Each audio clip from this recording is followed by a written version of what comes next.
இந்த உலகத்தில் நீங்கள் வாழ்ந்துட்டு இந்த உலகத்தை விட்டு நீங்கள் போகும்போது எதெல்லாம் நீங்கள் உருவாக்கி வச்சுட்டு போகணும் அப்படிங்கிறதுக்காக ஒரு விஷயத்தை உங்களுக்காக நான் வச்சுருக்கேன். இதை நீங்கள் செய்வீங்களா அப்படின்னு நான் கேட்குறேன். நீங்கள் உங்களோட அப்பா பேர் என்னன்னு தெரியுமா? உங்களோட தாத்தா பேர் என்னன்னு தெரியுமா? உங்களோட தாத்தாவோட பாட்டன் தாத்தாவோட தாத்தா பேர் தெரியுமா? இதெல்லாம் உங்களுக்கு தெரியும். சரி, முதல் வேலையாக நீங்கள் ஒரு புது டைரி ஒன்று காசு கொடுத்து வாங்குங்க. அந்த டைரிக்கு ஒரு பேர் வைங்க.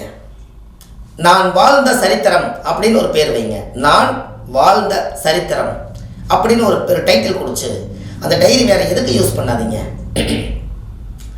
நீங்கள் முதல் வேலையாக உங்கள் தாத்தா பேர், எங்கள் தாத்தா இவர் தான், இந்த ஊரில் பிறந்தார், இந்த ஊரில் வளர்ந்தார், இந்த ஊரில் மறைந்தார் அப்படின்னு எழுதி வைங்க.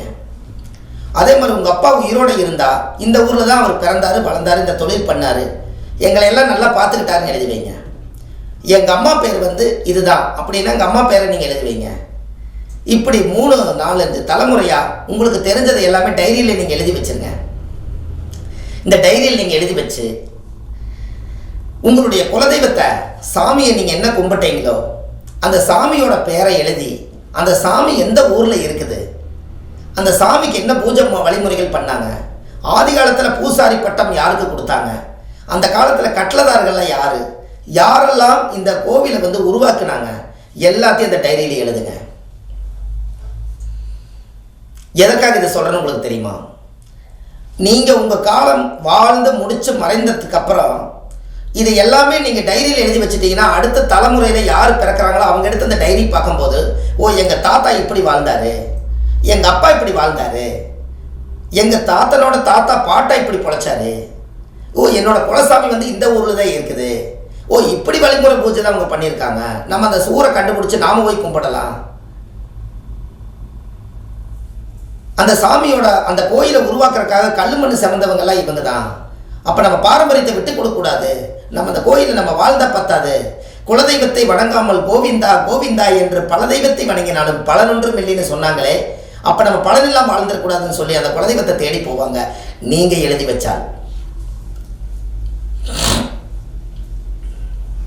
இது நீங்கள் எழுதி வச்சா உங்கள் சந்ததியில் நம்ம இந்த காலையில் வீட்டை விட்டு நம்ம கிளம்புறோம், திரும்பி வந்தால் தான் நிஜம். அப்போ எத்தனை மனசுக்குள்ளே நீங்கள் வாழ்ந்த சரித்திரம் இருக்குது. இதை ஒரு பதிவு பண்ணாமல் ஒரு டைரியில் எழுதி வைக்காமல் போயிட்டீங்கன்னா இது யாருக்குமே யூஸ் இல்லாமல் போயிருமே, உங்கள் வாழ்க்கையோடவே உங்களோடவே போயிருமே.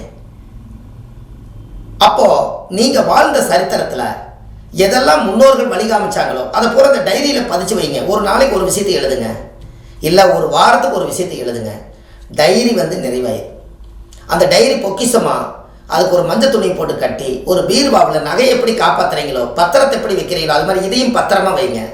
பத்திரம் பத்திரம், அதனால தான் அது பேர் பத்திரம்னு பேர் வச்சு, பத்திரமா வச்சுக்கிற பேர் தான் பத்திரம். அப்போ இந்த முன்னோர்கள் எல்லாம் இவங்களை எல்லாம் அந்த காலத்தில் அவங்க பாருங்க, இப்போ இருக்கிறவங்க குலதெய்வம் தெரியலன்னு இப்போ இருக்கிறவங்க குலதெய்வம் தெரியலன்னு நம்ம கிட்ட ஜாதகம் பார்க்க வர்றாங்க. இதுக்காகவே நான் இதை யோசித்தேன், இதுக்காகவே இதை நான் யோசித்தேன். அடடா இவங்களுக்கெல்லாம் வாழ்ந்துட்டு ஏன் மறந்துட்டாங்க, இவங்களுக்கு ஞான சக்தி இல்லையா, இல்லை மறந்துட்டாங்களா, இல்லை இவங்களுக்கு வளர்ச்சிகள் ஏதாவது பிரச்சனையா, இதில் என்ன பிரச்சனை ஆனால் யோசிச்சு பார்க்கும்போது தான் எனக்கு தெரிஞ்சுது. அந்த காலத்துலையாவது பனையோட அதிலையாவது எழுதி வச்சு அந்த காலத்தில் ஓலைச்சுவடியில் எத்தனையோ சித்தர்கள் உருவாக்கி ரகசியத்தை கொடுத்துட்டு போனாங்க. இன்றைக்கி தான் உங்களுக்கு நோட்டும் பேனா வந்துருச்சுங்களே, அது இல்லாமல் கல்வெட்டு வந்துருச்சு, மிஷின் கல்வெட்டு வந்துருச்சு. அடித்து வச்சுட்டு போங்க, காலத்துக்கு அழியாத கல்வெட்டை வைங்க.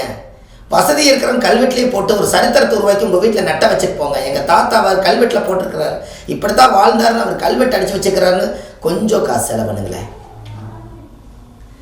கொஞ்சம் காசு செலவு பண்ணுங்க, சரித்திரத்துக்காக செலவு பண்ணுங்க. உங்கள் வாழ்க்கையில் வாழ்வது ஒரு முறை, வாழ்த்தட்டும் தலைமுறை. தலைமுறை தலைமுறையாக வாழ்த்தறக்கு உங்களோட சரித்திரத்தை நீங்கள் எழுதி வைங்க. உங்கள் வாழ்க்கை ரொம்ப பிரமாதமாக இருக்கும், உங்களால் முடியும். கண்டிப்பாக செஞ்சு வச்சுருப்போங்க. நான் ஒரு கோவில் கட்டி கும்பாபிஷேகம் பண்ணி வச்சுருக்கேன்.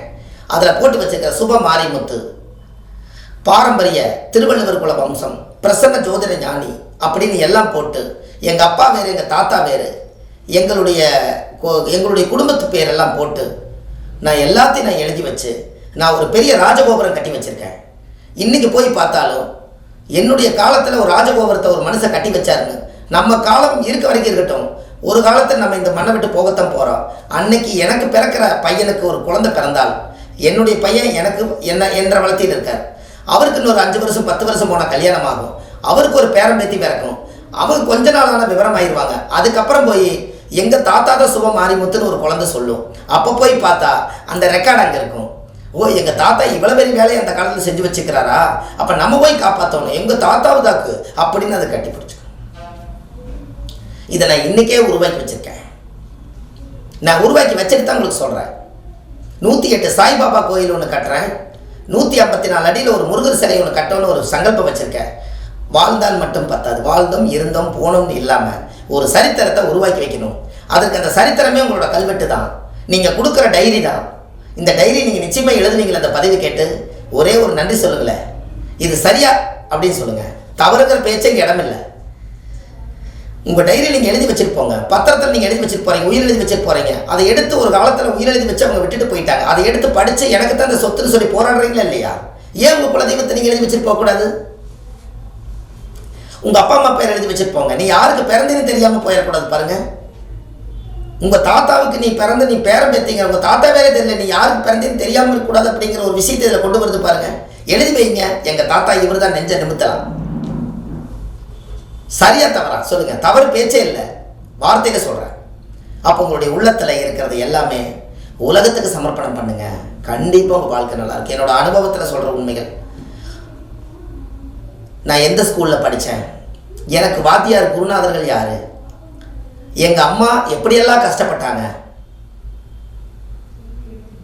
எங்கள் வாழ்க்கையில் நானெல்லாம் எந்த பாதையில் நடந்து வந்து நான் வளர்ந்தேன், நான் எவ்வளோ சம்பாதிச்சேன், எத்தனை பேருக்கு தான தர்மம் பண்ணினேன், இப்படி புண்ணியம் செய்வதற்கே புண்ணியம் செய்திருக்க வேண்டும் அப்படின்னு நீங்கள் எல்லாமே சொல்லி இந்த உலகத்தில் நீங்கள் இதெல்லாம் நல்ல விஷயங்கள் எல்லாம் இருக்கோ அதையெல்லாம் எழுதி வச்சுட்டு போங்க.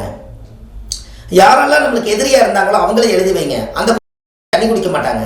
கண்டிப்பாக இதெல்லாம் நீங்கள் செஞ்சு பாருங்கள், உங்கள் வாழ்க்கை எப்படியோ இருக்கும், எங்கேயோ போயிருவீங்க. அதாவது சரித்திரம்னு என்னன்னு தெரியுமா உங்களுக்கு? ஒரு ஆத்மா 120 வருஷம் ஒரு ஜாதகத்துக்கு ஆயுள் கொடுக்குது. இந்த 120 வருஷம் நீங்களே சாப்பிட்டு நீங்களே வாழ்ந்து நீங்களே போகிறதுக்காக 120 வருஷம் இல்லை. 20 வயசு வரைக்கும் உங்களுடைய பெத்த தாய் உங்களை குழந்தையா பார்த்துக்கிறாங்க. 20லேருந்து 30 வயசுக்குள்ள நீங்கள் ஒரு குடும்பஸ்தராகிறீங்க. 30லேருந்து 40க்குள்ள நீங்கள் ஒரு பெரிய மனுஷன். 40லேருந்து 50க்குள்ள நீங்கள் ஒரு பெரிய ஆள்.